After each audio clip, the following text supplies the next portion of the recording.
Hallo und herzlich willkommen auf Veras Blockflötenkanal. Wieso hat Josef einen Schluck auf und wie kann uns das behilflich sein beim Spielen einer Telemann-Blockflötensonate? Das wollen wir heute mal gemeinsam aufklären.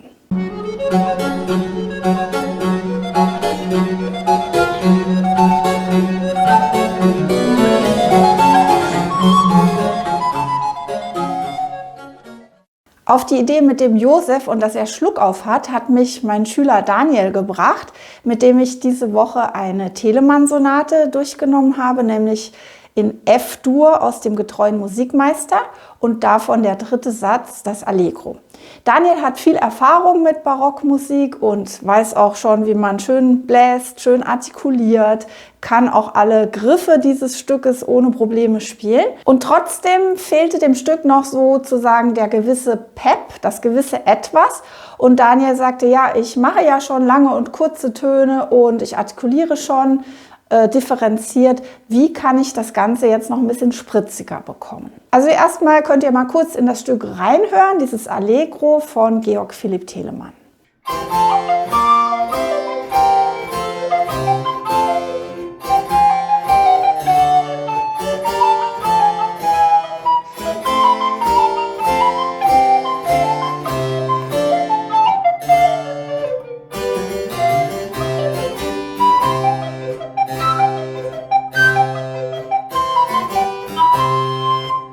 So ein Stück kann man auf 1000 verschiedene Arten spielen.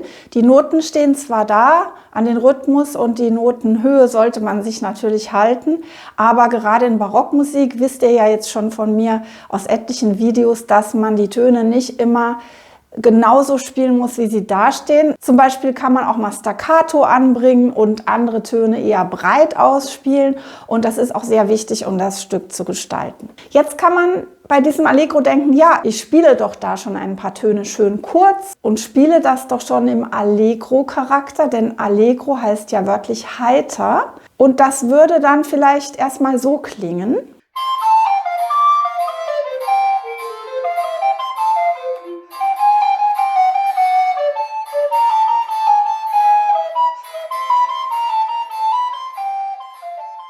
Ja, und das ist ganz nett, aber es geht noch spritziger. Es geht noch spritziger und interessanter und eben kürzer bei bestimmten Tönen. Wenn ich jetzt an Daniels Spiel zurückdenke, hat er schon die dritte von so einer Dreiergruppe mit Achtelnoten schön kurz gespielt. In Zeitlupe sozusagen hätte das dann so geklungen.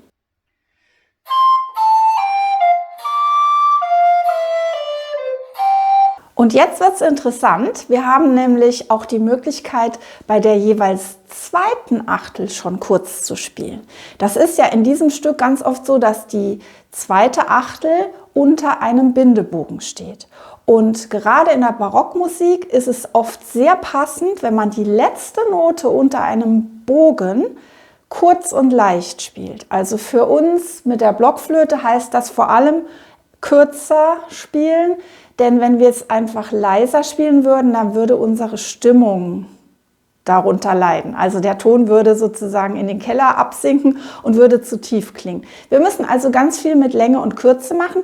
Übrigens genau wie beim Cembalo. Auf dem Cembalo kann man auch nicht laut und leise anschlagen. Man kann nur breit und kurz spielen. Wie gesagt, hier habt ihr die Möglichkeit, bei der zweiten Note unter dem Bindebogen da ist noch Potenzial, um es spritziger klingen zu lassen. Und das habe ich dann zu Daniel gesagt. Ich habe gesagt, mach das mal langsam und mach mal die zweite Note unterm Bogen übertrieben kurz.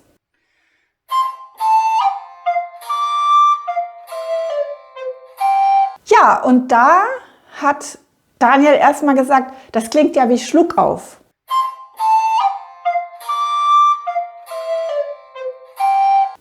Und da hat er auch völlig recht und das klingt natürlich erstmal in dem langsamen Tempo sehr übertrieben.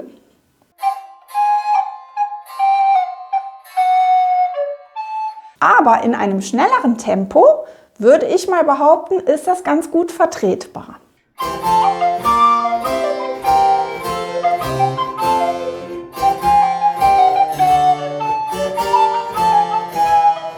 Jetzt wollte Daniel natürlich nicht nur in Zeitlupe spielen, er kann das Stück ja schon schnell und wollte das jetzt im Schnellen ausprobieren.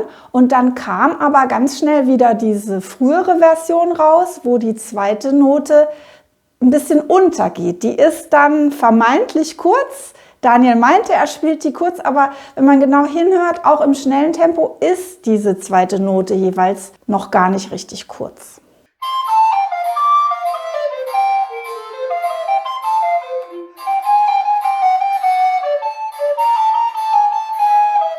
Und da kam mir jetzt die Idee mit den Wörtern, den Worten, die man dafür wieder benutzen kann, um sich das Ganze einfacher zu machen. Auch das habe ich euch ja in einem früheren Video schon mal erzählt.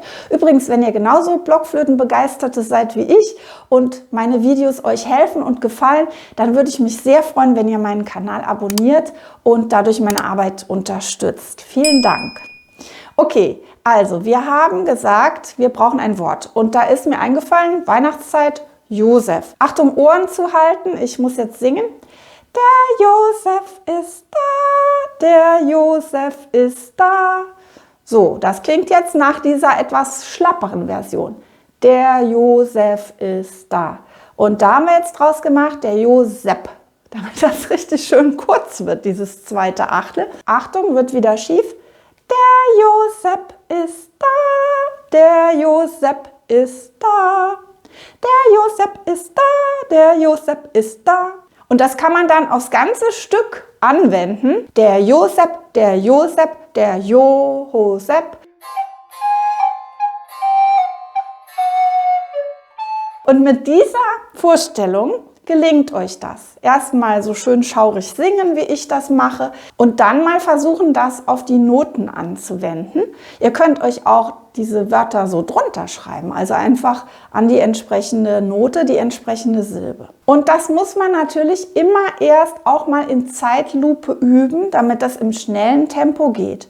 Also nochmal zum Vergleich, die Zeitlupe, wenn es zu schlapp klingt, zu fad, sage ich jetzt mal.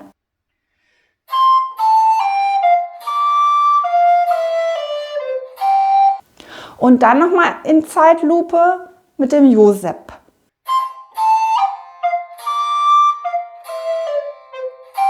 Und dann nochmal in schnell, das etwas schlappere, fadere.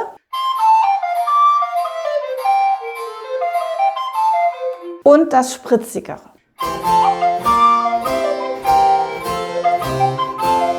Und ich hoffe mal, ihr seid mit mir einer Meinung, dass dieses spritziger artikulierte, dieses kürzer gespielte, was ja gar nicht schneller ist, das ist ja dasselbe Tempo, dass das viel schneller wirkt. Und so könnt ihr in vielen Stücken, in vielen barocken Stücken, aber auch aus anderen Epochen, Möglichkeiten entdecken, wie ihr das ganze Stück durch eine kürzere Artikulation viel schöner und interessanter gestalten könnt. Apropos Josef, Weihnachten steht vor der Tür, und wenn ihr Lust habt, schöne Weihnachtslieder zu spielen mit interessanten Variationen dazu, die auch echt herausfordernd sein können, von sehr leicht bis mittelschwer, dann könnt ihr mein Mitspielpaket kaufen. Das ist unten im Infokasten verlinkt.